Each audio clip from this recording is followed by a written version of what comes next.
at sumakay sa panaginip.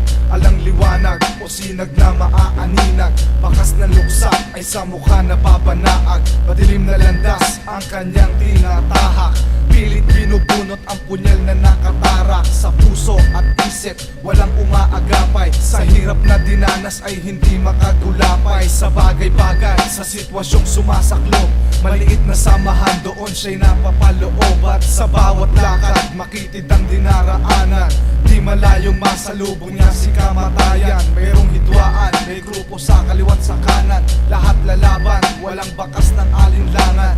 Takot ay kailan may di na mamahay, pagkat sa kanila'y walang timbangan ang buhay. Mamamatay dito na mula, larawan na konkretong buwan. Mundo'y paikutin sa kamay, sa daloy at agos ay huwag patatangay.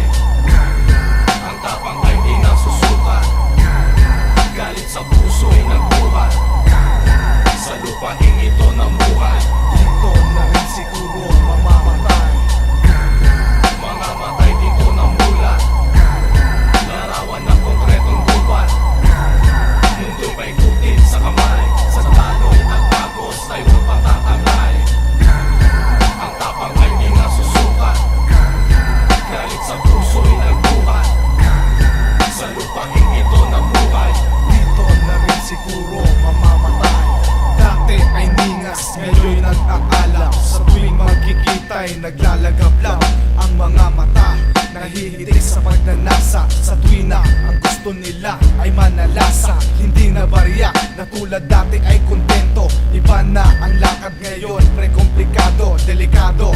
Konting ingat sa bulilyaso, kapag masyado nang mainit ay mapapaso ang uso. Kapag tumulis may tinuturo, maghuda sa larangan ito'y di biro-biro. Alinsunod sa patakaran, di iiwanan ng buhay, di titirahan ng kamalayan.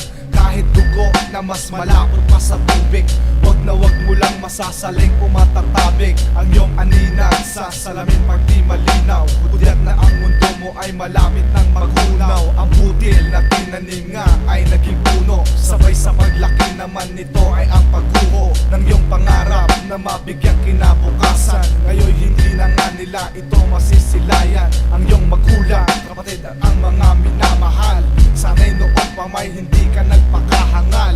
Ang utak ginamit mo na tulad din noon, at sana ay hindi sila ngayon nakakahon.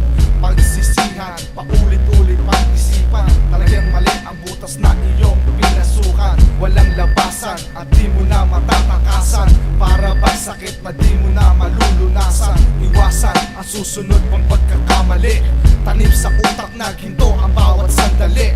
At kung sakali na ikaw ngayon nakasakay, tumalong ka na patungo na to sa iyong hukay.